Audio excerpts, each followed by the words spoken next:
A very good morning to all the participants of this course, joint course being run by DTRTI Delhi and DTRTI Lucknow. For the benefit of those participants who want to take the ITO exam, ITO departmental exams. And we are doing chapter 5 today. Now, आपने देखा था, there was a reference to section 60 to 63 in section 11. So we have to understand what these sections are, 60 to 63. And these are very, very important sections which we must be aware of. So, section 60. Now, chapter 5 contains those incomes of other persons which are included in the assessee's total income. जो भी हमारा assessee है उसकी total income में जब किसी और व्यक्ति की इनकम को जोड़ दिया जाता है, और हम क्यों जोड़ देते हैं किसी और की इनकम को? क्योंकि जब भी ऐसे देखा गया है कि कुछ लोग ऐसे कोशिश करते हैं assessees कि वो अपनी इनकम को दूसरे के हाथ में ट्रांसफर कर दें, जिससे दूसरा व्यक्ति जो है जिसकी इनकम टैक्सेबल नहीं है उसके हाथ में अगर ट्रांसफर करने से इस तरह का अरेंजमेंट हो जाए कि वो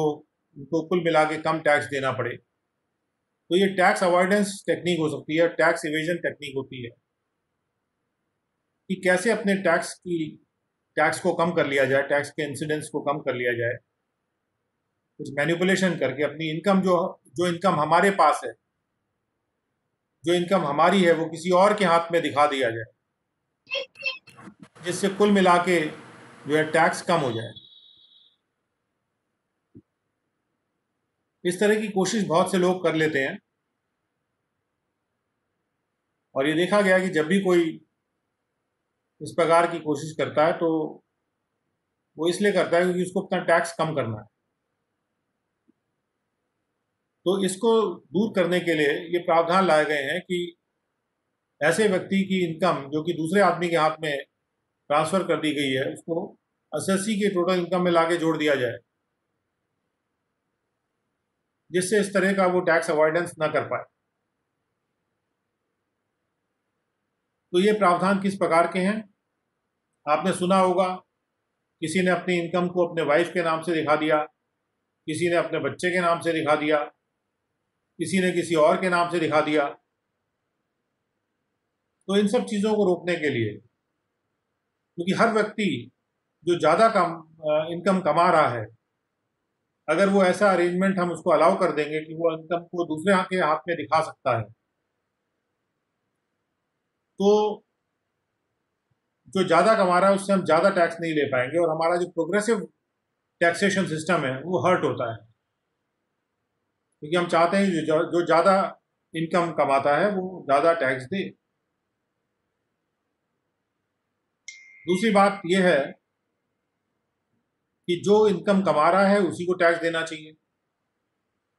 तो इन बातों के मद्देनज़र ये प्रावधान बनाए गए हैं। और पहला सेक्शन है सेक्शन 60। सेक्शन 60 ये कहता है कि transfer of income where there is no transfer of assets. जहां पर एसेट्स का तो ट्रांसफर हो नहीं रहा लेकिन इनकम का ट्रांसफर हो रहा है। तो इसको पहले पढ़ लेते हैं, फिर समझते हैं कि ये क्या कहना चाह रहे हैं। Section 60 says that all income which is arising to any person by virtue of a transfer, whether revocable or not, and whether effected before or after the commencement of this act, shall, where there is no transfer of the assets from which the income arises, be chargeable to income tax as the income of the transferor and shall be included in his total income. वो सारी income, वो सारी आय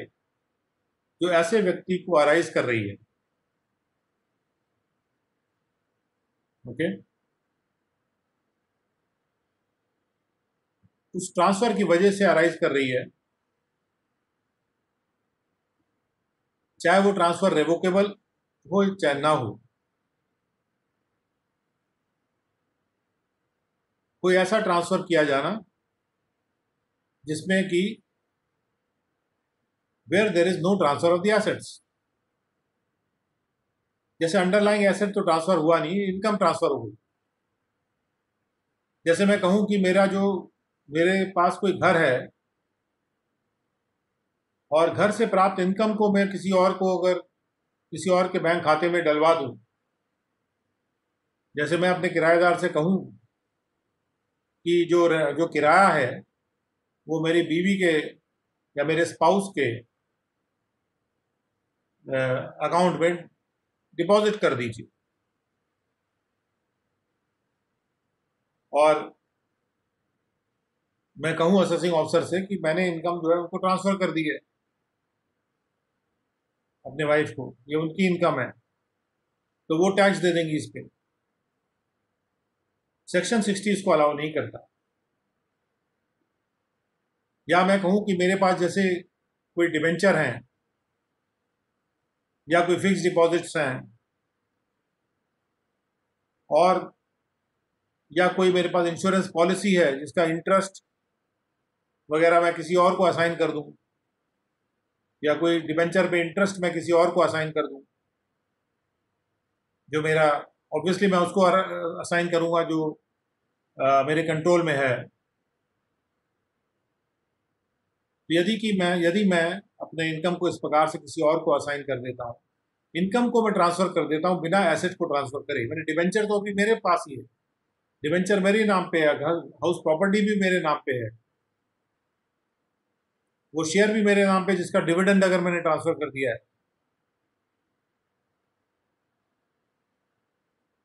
लेकिन जो भी आय उस व्यक्ति के पास जा रही है जिसको मैंने ट्रांसफर किया है, वो आय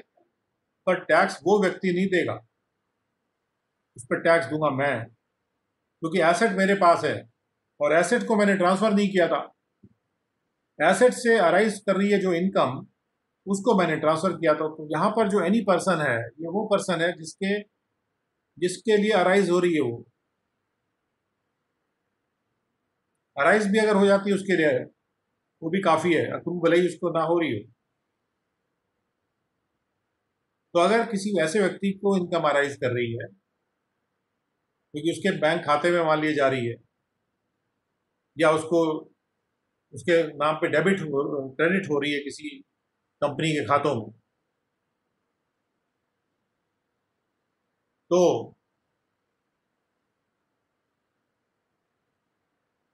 उस अंडरलाइंग एसेट का ट्रांसफर चूंकि नहीं हुआ है, वो इनकम जो है उस पर वो व्यक्ति टैक्स नहीं देगा जिसको वो अराइज हो रही है, बल्कि इनकम वो उसका जो ट्रांसफरर है इनकम का, as the income of the transferor shall be included in his total income. तो ट्रांसफर के टोटल इनकम में वो इनकम जो है जोड़ दी जाएगी। तो यहाँ क्या क्या कंडीशन है, चाहे वो ट्रांसफर रेवोकेबल हो चाहे ना हो। रेवोकेबल का मतलब है जिसको ट्रांसफर करने वाला या तो रिवोक कर सकता हो, या जिसको ट्रांसफर हो रही है कोई चीज वो रिवोक कर सकता हो। रिवोक कर सकता हो मतलब कैंसिल करके वापस दे सकता हो। जैसे मैंने किसी को कोई चीज ट्रांसफर की, अगर वो रिवोकेबल है तो उन्हें किसी भी टाइम मैं उसको वापस ले सकता हूँ। या फिर वो रेवोकेबल है तो वो जो व्यक्ति जिसको मिल गया वो भी मुझे वापस दे सकता है कि तुम वापस ले लो उसको। रिवोक कर देना का मतलब कि उसको जो ट्रांसफर था उसको कैंसिल कर देना,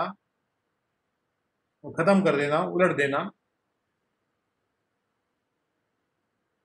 तो चाहे वो ट्रांसफर रिवोकेबल हो चाहे ना हो, उससे मतलब नहीं है, चाहे कैसा भी ट्रांसफर हो इनकम का। रिवोकेबल भी हो सकता है, नॉन रिवोकेबल भी हो सकता है, लेकिन जो भी इनकम अराइज कर रही है उस व्यक्ति को, जो कि बिना एसेट को ट्रांसफर करे हुए दी गई थी उसको, उस पर टैक्स जो है वो देगा जिसके पास एसेट है, जिसने वो इनकम को ट्रांसफर किया था।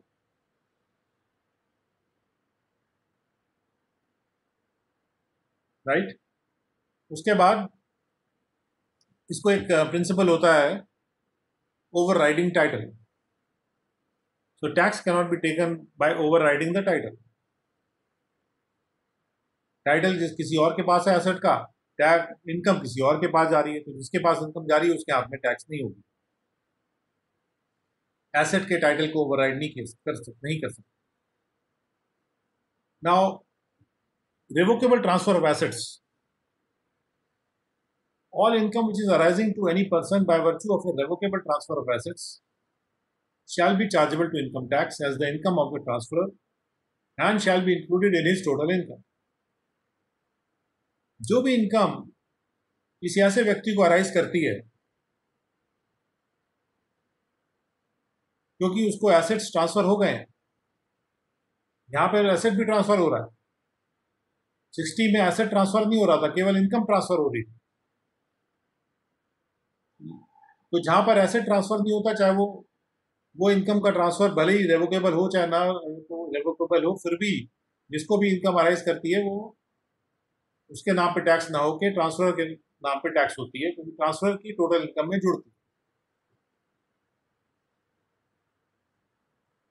61 में ये है कि अगर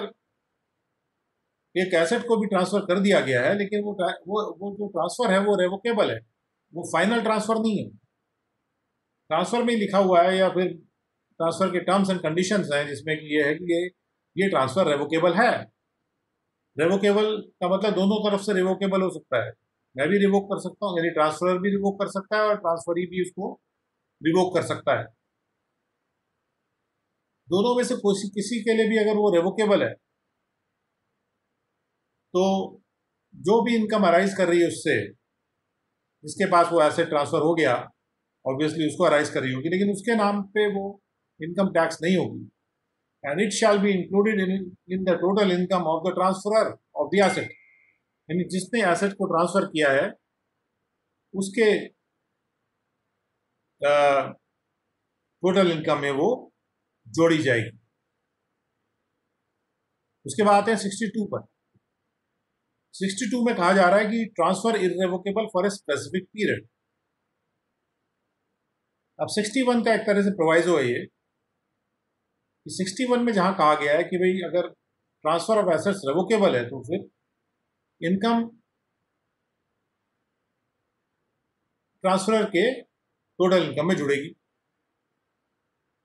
अब यहां transfer irrevocable for a specified period जो कहा जा रहा है उसका मतलब ये है कि प्रोविजंस ऑफ सेक्शन 61,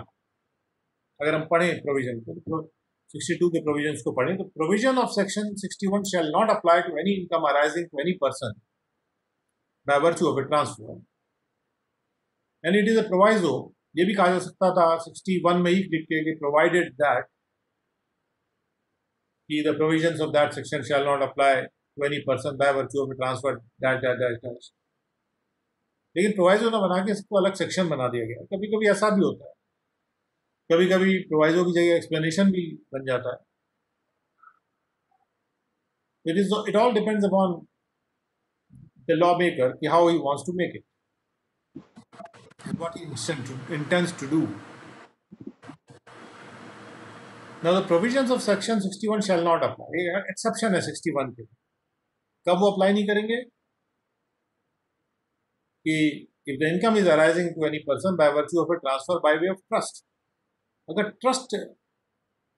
का इस्तेमाल करके, जो ट्रस्ट नाम से जो इंडियन ट्रस्ट एक्ट में जो ट्रस्ट बनता है कि ट्रस्ट के द्वारा अगर ट्रांसफर किया रही income which is not revocable during the life of time of the beneficiary.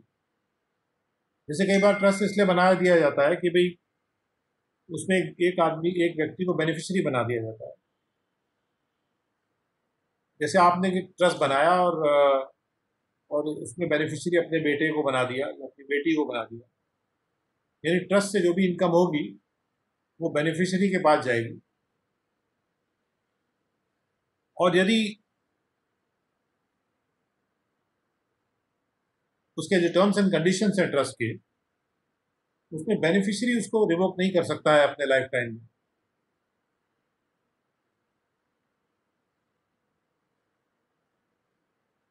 And in the case of any other transfer, या अगर ट्रस्ट के माध्यम से नहीं होता है तो कोई भी और अगर ट्रांसफर होता है एसेट का जो कि ट्रांसफरी के लाइफ टाइम में रिवोकेबल नहीं है, या तो बेनिफिशियरी रिवोक नहीं कर सकता, या फिर एक ट्रस्ट के केस में, और अगर नॉन ट्रस्ट ट्रांसफर है एसेट का, तो वो जो ट्रांसफरी है वो अगर रिवोक नहीं कर सकता है, केवल बनाने वाला केवल रिवोक कर सकता है, तो प्रोविजंस ऑफ सेक्शन 61 लागू नहीं हो। यानी मतलब अगर बेनिफिशियरी उसको रिवोक नहीं कर सकता है, या ट्रांसफरी उसको रिवोक नहीं कर सकता है, तो उस एसेट से जो इनकम निकल के आ रही है, जो कि उस व्यक्ति को अराइज होगी जिसको वो एसेट ट्रांसफर हो गया है, तो उसको फिर ट्रांसफरी के नाम पे ही टैक्स हो जाएगी, या बेनिफिशियरी के नाम पे ही टैक्स हो जाएगी। इसलिए टैक्स हो जाएगी क्योंकि बेनिफिशियरी या ट्रांसफरी के पास ऐसा कोई अधिकार नहीं है कि उस ट्रांसफर को रिवोक कर पाए। जब वो रिवोक ही नहीं कर सकता तो उसी की इनकम है।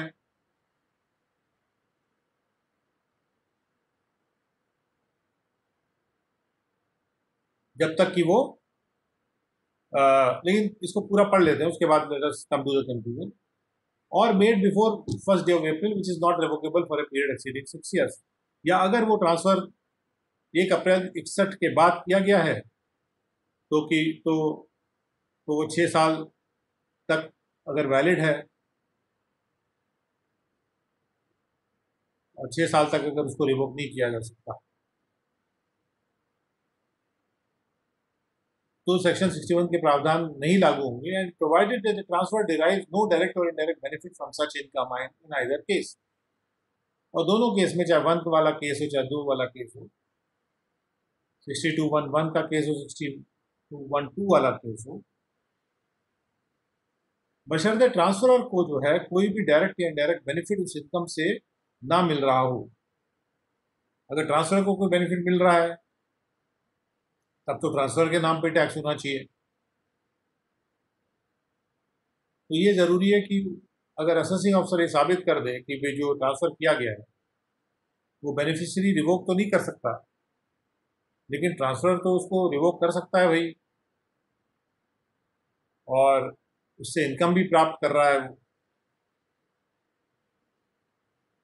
तो केवल रिवोक कर सकना काफी नहीं है ट्रांसफर के लिए।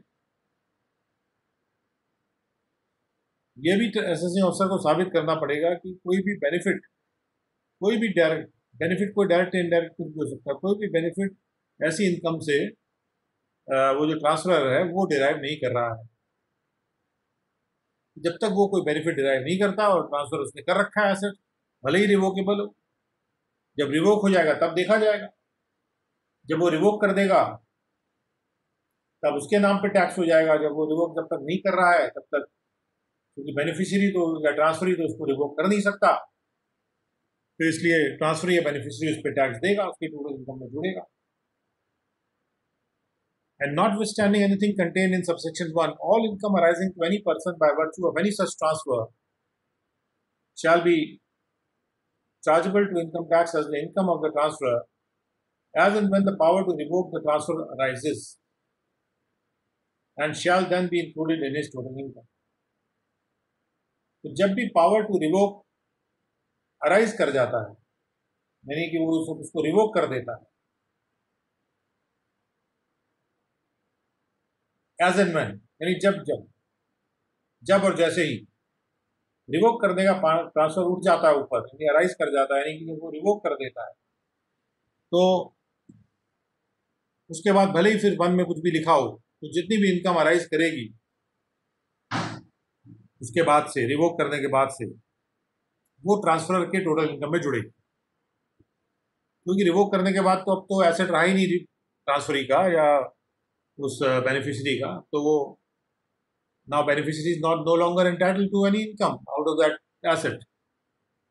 Even the transferee has no control over that asset now and is not entitled to any profits or income from that asset. तो जब बेनिफिशियरी या ट्रांसफरी का कुछ लेना देना नहीं रहा उस एसेट से, उसको साधारण शब्दों में इस तरह से कहा जाए तो उससे जो इनकम अराइज होगी वो फिर ट्रांसफर के टोटल इनकम में जुड़ जाएगी। और उसके बाद 63 में ट्रांसफर और रेवोकेबल ट्रांसफर शब्दों को डिफाइन किया गया है। For the purpose of section 60, 61 and 62 and of this section, a transfer shall be deemed to be revocable, किसी भी ट्रांसफर को रेवोकेबल मान लिया जाएगा if it contains any provision for the retransfer directly or indirectly of the whole or any part of the income or assets to the transfer। किसी भी जब भी कोई ट्रांसफर होता है एसेट,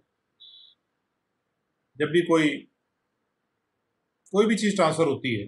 चाहे एसेट हो चाहे इनकम हो,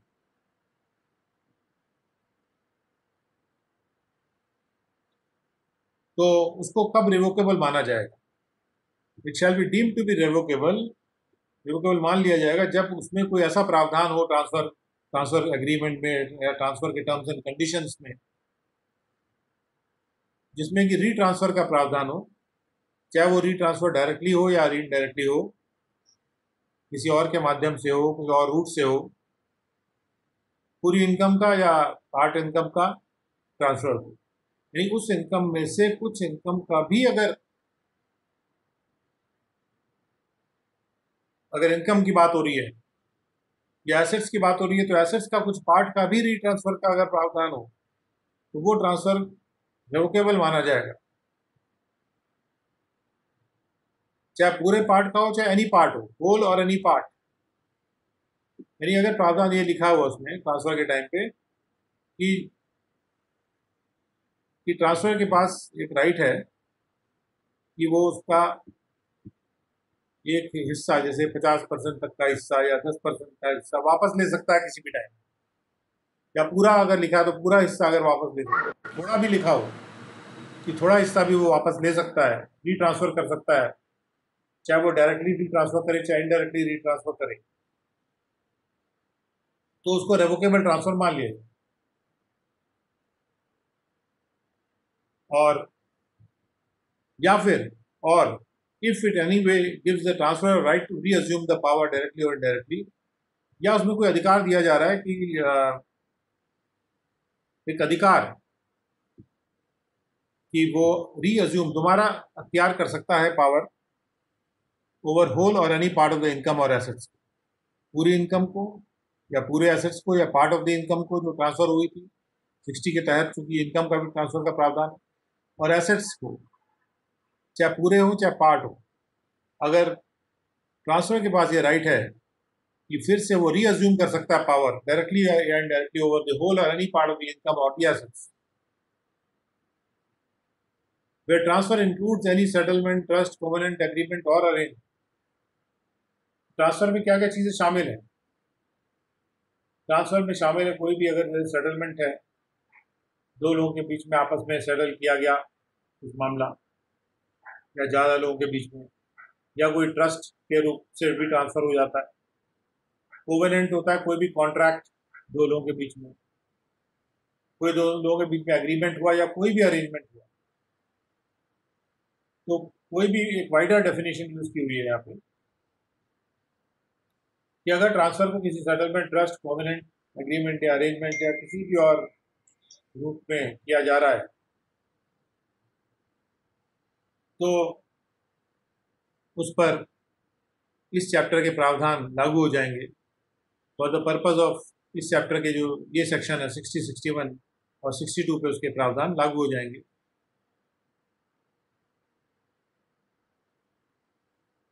और उसके बाद हम आते हैं income of individual to include income of spouse, minor child etcetera. जब भी किसी इंडिविजुअल की टोटल इनकम को हमको कंप्यूट करना है, इन computing the total income of any individual, there shall be included all such income as arises directly or indirectly to the spouse of such individual by way of salary, commission, fees or any other form of remuneration, whether in cash or in kind, from a concern in which such individual has a substantial interest। किसी भी income, total income को compute करने के लिए किसी individual के case में उसमें वो सारी इनकम शामिल की जाएंगी जो कि चाहे वो डायरेक्टली अराइज हो रही हो चाहे इनडायरेक्टली अराइज हो रही हो, और वो स्पाउस को अराइज हो रही हो सैलरी के रूप में या कमीशन, फीस वगैरह के रूप में, या किसी के भी और भुगतान के रूप में any other form of remuneration, चाहे वो कैश में किया जा रहा हो चाहे काइंड में किया जा रहा हो, कोई भी सर्विस देने के लिए रिम्यूनरेशन मिलता है।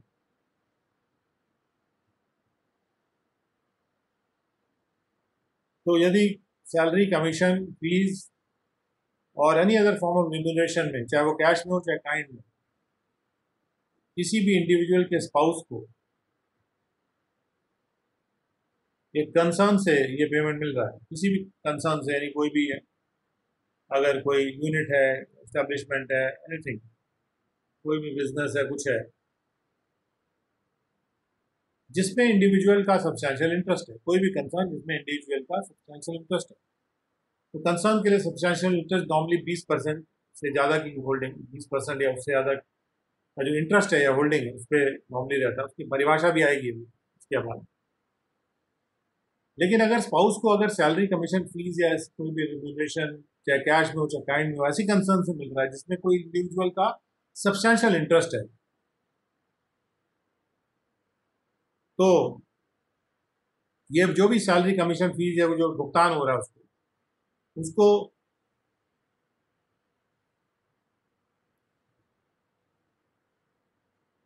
उसके बारे में कहा गया कि income including the total income there shall be included.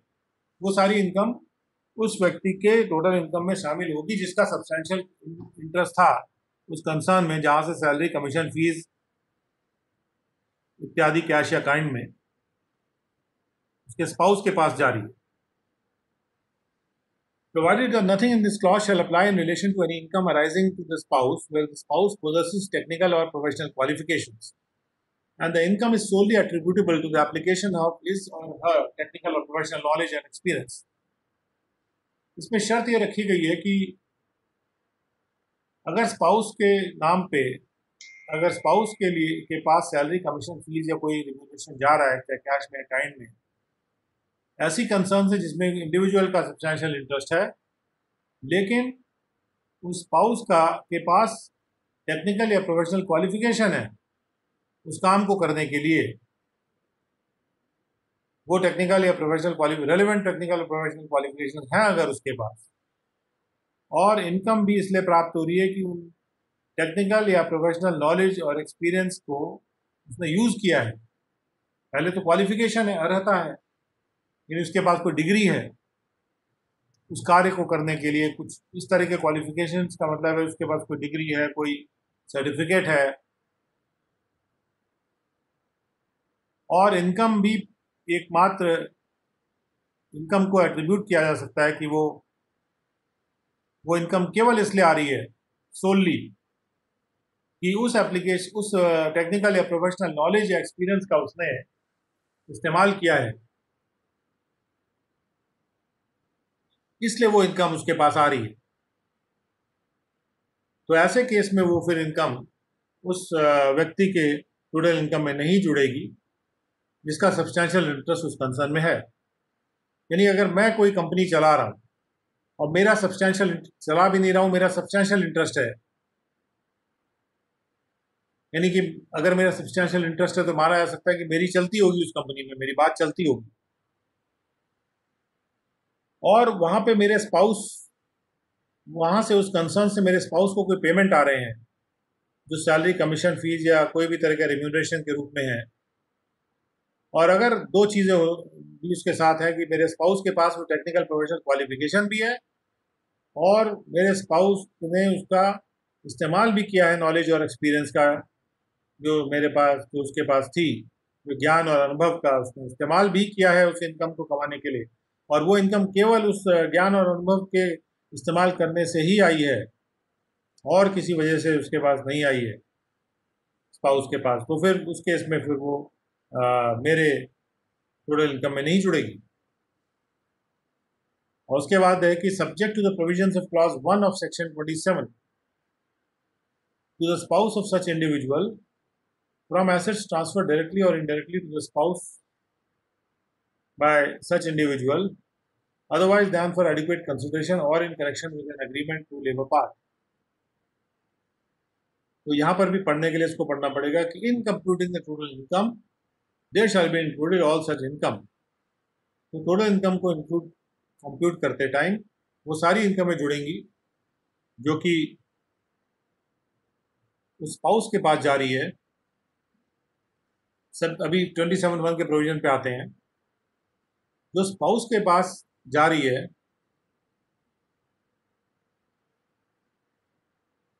From the assets which are transfer directly और डायरेक्टली टू द स्पाउस, उन एसेट्स से जा रही है जो कि स्पाउस को ट्रांसफर कर दिए गए हैं इंडिविजुअल के द्वारा। जैसे मेरा कोई एसेट है, अपने वाइफ को ट्रांसफर कर दूंगी, अपने स्पाउस को ट्रांसफर कर दूंगी। Otherwise then for adequate consideration, यानी कि या तो उसको फ्री में ट्रांसफर कर दिया गया है या फिर उसका एडिक्वेट जो भी पैसा है, जो उसका फेयर मार्केट वैल्यू है, वो ना लेते हुए वो एसेट स्पाउस को अगर ट्रांसफर कर दिया गया है या फिर उसको दूर रहने के एग्रीमेंट के तहत भी अगर ट्रांसफर कर दिया गया हो, तो भी जो इनकम है वो उस पर टैक्स कौन देगा? एग्रीमेंट टू लिव अपार्ट एक तरह से उसको बहुत ज़्यादा तवज्जो नहीं दी जा रही है कि लोग कई बार एग्रीमेंट ऐसे दिखाने के लिए भी कर देते हैं कि एग्रीमेंट टू लिव अपार्ट के तहत भी अगर वो एसेट दिया गया है, तो अब कई बार क्या है कि एग्रीमेंट टू लिव अपार्ट में कोई भी एसेट फ्री में भी दिया जा सकता है या एडिक्वेट कंसिडरेशन ना भी हो उसकी वजह से दिया जा सकता है। तो कोई एसेट अगर बिना किसी एडिक्वेट कंसिडरेशन के या फिर एग्रीमेंट टू लिव अपार्ट के तहत भी अगर दिया गया है किसी भी स्पाउस को, तो उससे जो इनकम प्राप्त हो रही है वो जो ट्रांसफरर है, जो इंडिविजुअल है जिसने स्पाउस को ट्रांसफर किया था, उसके खाते में या उसके टोटल इनकम के खाते में उसके वो जुड़ जाएगी। और अभी मैं 27(1) पे जाके उसको देख लेते हैं कि what is mention in 27(1) so that we understand this thing very clearly.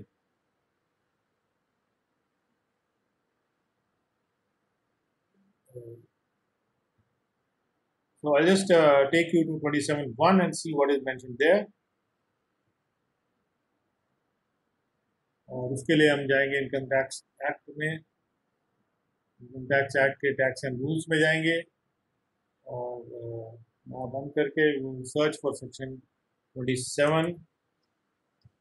Search for 27 search कर लिया एंड 27(1) को देख लेते हैं। तो 27(1) में क्या कहा गया है? 27(1) में कहा गया है कि an individual who transfers otherwise than for adequate consideration any house property subject to the provisions of 27(1), यहाँ पर वो एसेट एक हाउस प्रॉपर्टी है जिसको otherwise than for adequate consideration transfer किया गया है, उसको या उसके स्पाउस को, not being a transfer in connection with an agreement to live apart. तो लिव अपार्ट के एग्रीमेंट के अलावा अगर वैसे कोई house property otherwise than for adequate consideration transfer कर दी जाती है या कोई प्रॉपर्टी किसी माइनर चाइल्ड को ट्रांसफर कर दी जाती है जो कि मैरिड डॉटर नहीं है, माइनर चाइल्ड है लेकिन मैरिड डॉटर नहीं है,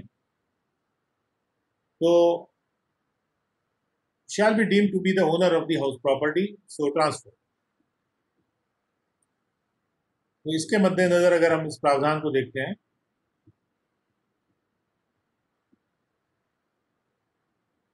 तो हम ये कह सकते हैं कि subject to the provisions of clause 1 of section 27, यानी कि अगर कोई ट्रांसफर होता है to the spouse of such individual और जहां पर एग्रीमेंट टू लिव अपार्ट है लेकिन जहां पर हाउस प्रॉपर्टी अगर ट्रांसफर होगी तो वो भले ही एग्रीमेंट टू लिव अपार्ट में भी होती है,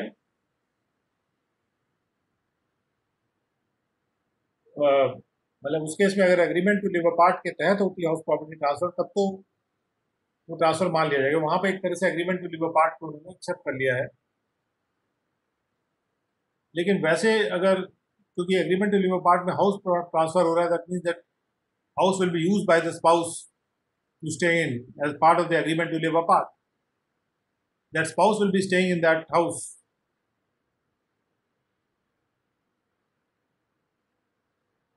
So adequate consideration के बिना अगर agreement to live live apart के तहत अगर कोई हाउस प्रॉपर्टी ट्रांसफर कर दी जाती है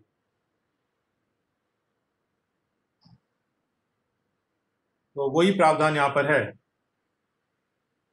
to the spouse of such individual, ऐसे इंडिविजुअल के स्पाउस को उस एसेट से जो कि उसको ट्रांसफर हो रहे हैं, otherwise then for adequate consideration और in connection with agreement to live apart, ऐसे केस में क्या होगा कि वो जो उस एसेट से जो इनकम होगी that will be added to the total income of the individual who is making this transfer. बस अगर वो ऐसी हाउस प्रॉपर्टी है जो कि एग्रीमेंट टू लिव अपार्ट के तहत ट्रांसफर हुई है तब नहीं ऐड होगा टोटल इनकम। लेकिन एग्रीमेंट टू लिव अपार्ट के अलावा अगर कोई हाउस प्रॉपर्टी भी अगर ट्रांसफर हो गई है स्पाउस को तो उससे प्राप्त इनकम को टोटल इनकम में जोड़ दिया जाएगा उस इंडिविजुअल की जिसने वो एसेट को ट्रांसफर किया था, चाहे भले ही वो asset agreement to live apart के तहत ट्रांसफर किया गया। उसके बाद to the son's wife of such individual, अगर ऐसे इंडिविजुअल के बेटे की वाइफ को भी अगर कोई एसेट ट्रांसफर किया जाता है 1 जून 1973 के बाद, जब ये प्रावधान आया था कि बेटे की वाइफ के नाम पे भी अगर ट्रांसफर कर देते हैं, otherwise then for adequate consideration, और एडिक्वेट कंसिडरेशन उस पर नहीं लेते हैं। ये बेटी के हस्बैंड के लिए नहीं है,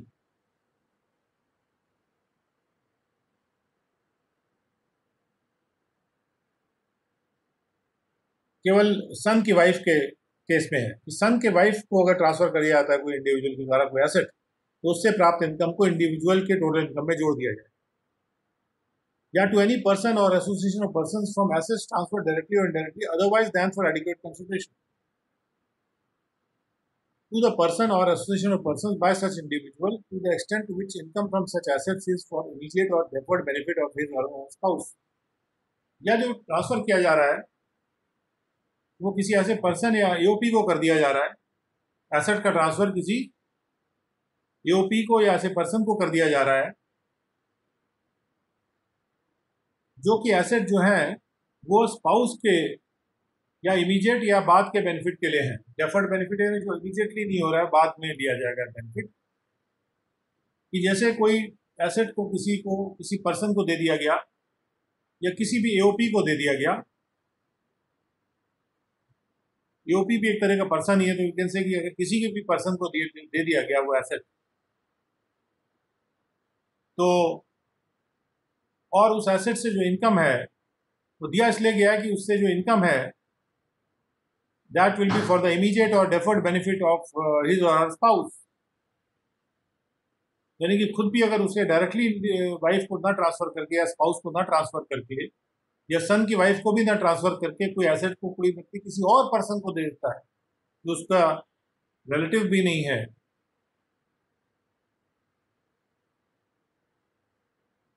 किसी भी पर्सन को दे देता है, लेकिन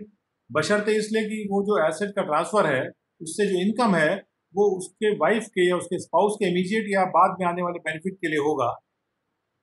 तो ऐसी इनकम भी उसी व्यक्ति के ट्रांसफर के हाथ में या टोटल इनकम में जुड़ जाएगी। एंड टू एनी पर्सन और AOP from assets transfer directly और डायरेक्टली ऑन और after 1 June 1973 otherwise then for adequate consideration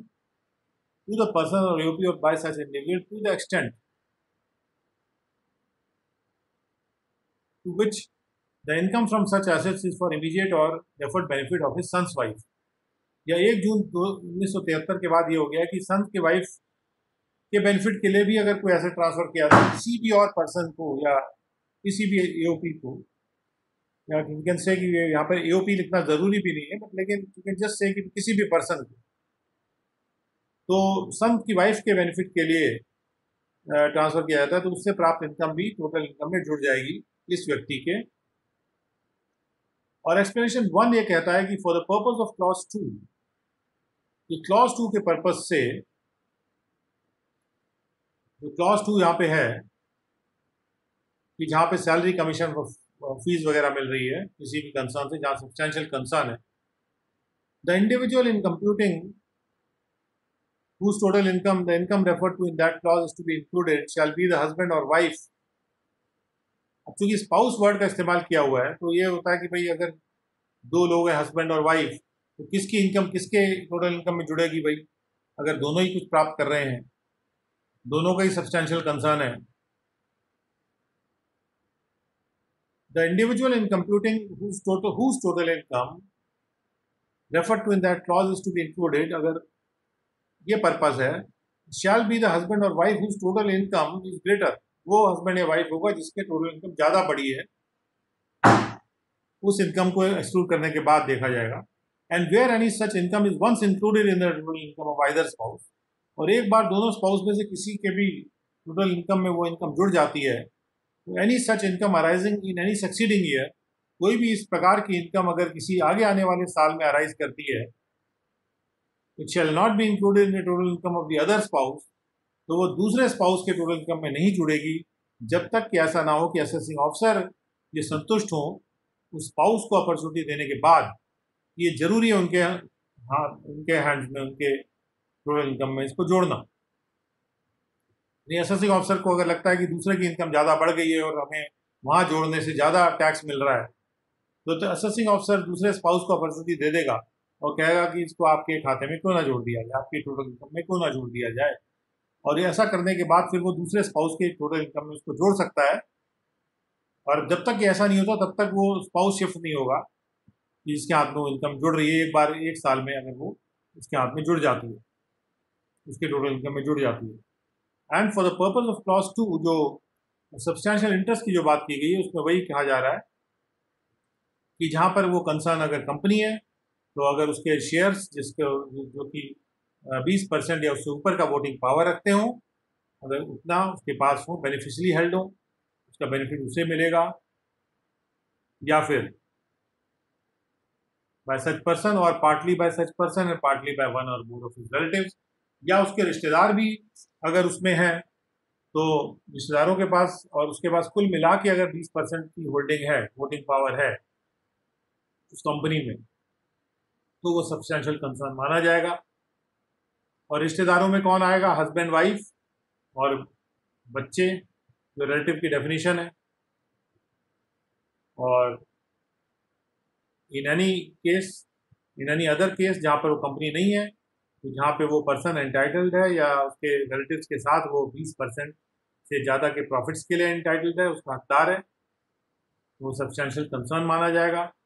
and for the purpose of 4 and 5, where the assets transferred directly or indirectly by an individual to his spouse or son's wife are invested by the transferee, अगर वो funds या जो asset है, जो भी asset है, उसको अगर ट्रांसफरी को ट्रांसफर किया गया था या सन के वाइफ को ट्रांसफर किया गया था या स्पाउस को ट्रांसफर किया था 4 और 6 में, ऐसे केस में अगर वो जो ट्रांसफरी है यानी जिसको ट्रांसफर किया गया था वो उसको इन्वेस्ट कर देता है किसी बिजनेस में, और वो जो बिजनेस है उसमें वो जो इन्वेस्टमेंट है वो कैपिटल कंट्रीब्यूशन नहीं है एक पार्टनर के रूप में किसी फर्म में, और ये भी नहीं है कि उसको पार्टनरशिप के बेनिफिट में एडमिट किया जा रहा हो,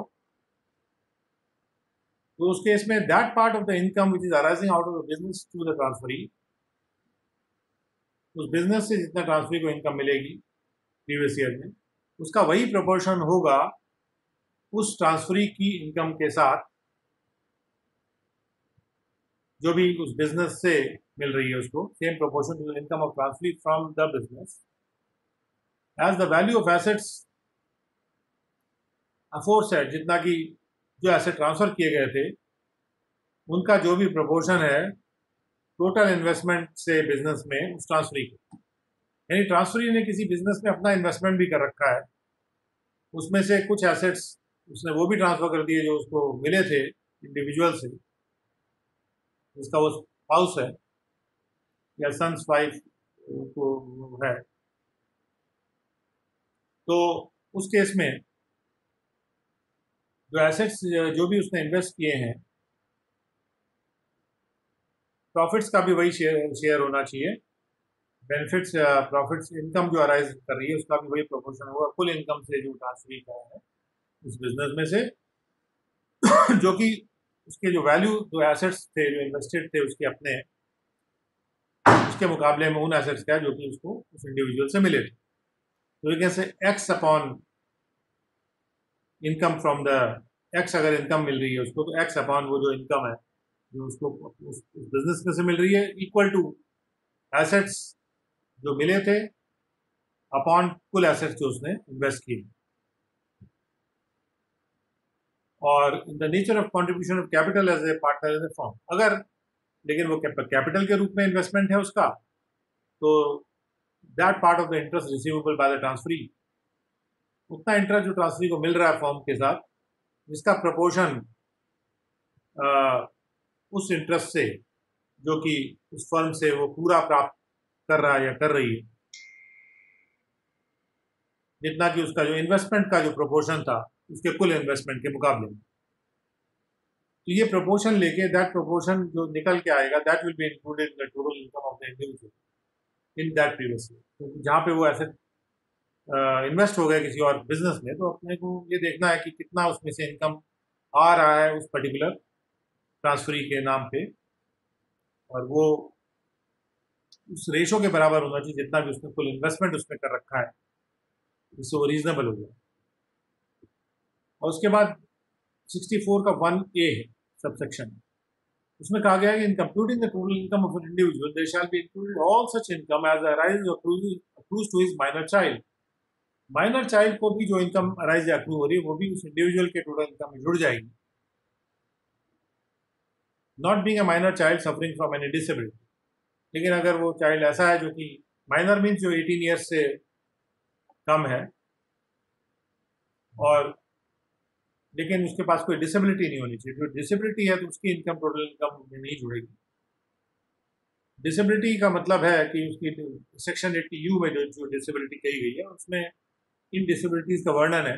blindness, low vision, leprosy, cure, hearing impairment,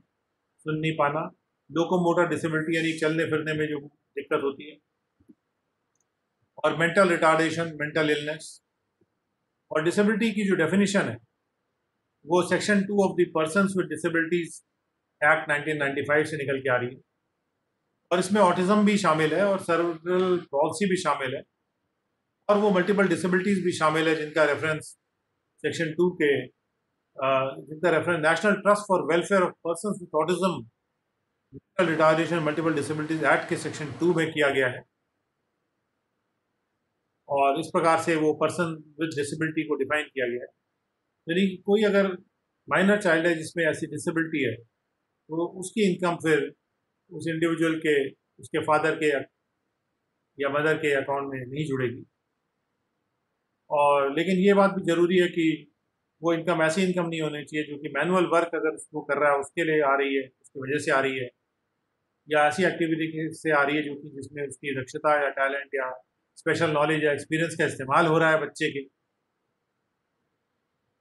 तो अगर ऐसा है तो फिर वो इनकम नहीं जुड़ेगी फादर के या मदर के इनकम में। और ये पता लगाने के लिए कि फादर के में जुड़ेगी कि मदर के में जुड़ेगी,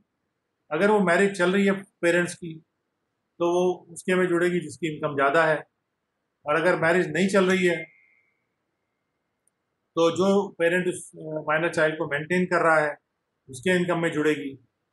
और जहाँ भी एक बार जुड़ गई जिसके हाथ में, उसी हाथ में जुड़ी रहेगी जब तक कि असेसिंग ऑफिसर ये संतुष्ट ना हो कि अपॉर्चुनिटी देने के बाद कि उसको दूसरे के हाथ में जोड़ना जरूरी है। असेसिंग ऑफिसर तब संतुष्ट होंगे जब टैक्स ज़्यादा मिलेगा ऐसे करने से। और 64(2) में कहा गया है कि जहाँ पर भी एक इंडिविजुअल है जो कि HUF का मेंबर है और कोई प्रॉपर्टी है जो कि उस इंडिविजुअल की अपनी अलग प्रॉपर्टी थी, separate property of the individual, और 31 दिसंबर 69 के बाद उसने उसको, उस इंडिविजुअल प्रॉपर्टी को कन्वर्ट कर दिया है फैमिली की प्रॉपर्टी में, या तो इस तरह से कन्वर्ट कर दिया है कि उस प्रॉपर्टी को उसने ये कैरेक्टर दे दिया है कि अब वो फैमिली की प्रॉपर्टी मानी जा रही है, या उसको फैमिली के कॉमन स्टॉक में थ्रो कर दिया है, यानी जो फैमिली का एसेट का स्टॉक है उसमें उसका पार्ट बना दिया है, या उसको ट्रांसफ़र कर दिया है उस इंडिविजुअल ने फैमिली को बिना किसी एडिक्वेट कंसिडरेशन को लिए हुए, तो जब भी वो उसने इस तरह से कुछ ट्रांसफ़र किया है या कन्वर्ट किया है, तो ऐसी प्रॉपर्टी को हम अगर कन्वर्टेड प्रॉपर्टी कहना शुरू कर दें, क्योंकि उसने उसको या तो कैरेक्टर ऐसा दे दिया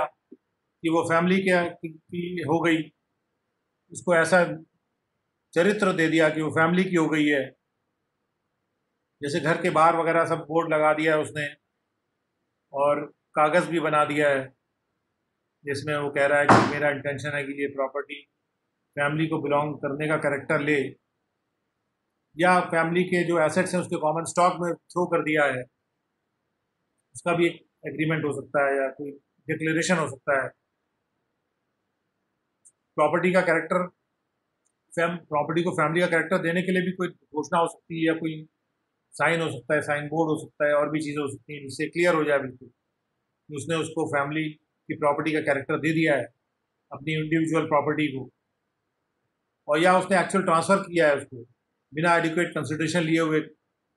यानी कि उसकी जो कन्वर्टेड प्रॉपर्टी है। Then, notwithstanding anything contained in any other provision of this Act or in any other law for the time being in force, for the purpose of computation of the income, total income of the individual under this Act, commencing on 1st April 71, individual shall be deemed to have transferred the converted property through the family to the members of the family for being held by them joint. तो ये मान लिया जाएगा कि individual ने उस property को, converted property को ट्रांसफ़र कर दिया था फैमिली के माध्यम से उन फैमिली के मेंबर्स को, जिससे वो उसको जॉइंटली होल्ड करेंगे, और जो इनकम डिराइव होगी उस कन्वर्टेड प्रॉपर्टी से वो उस इंडिविजुअल को shall be deemed to arise to the individual, और ये मान लिया जाएगा कि इनकम उस इंडिविजुअल को अराइज कर रही है और फैमिली को नहीं अराइज कर रही। और जहां पर वो कन्वर्टेड प्रॉपर्टी का पार्टीशन हो रहा है,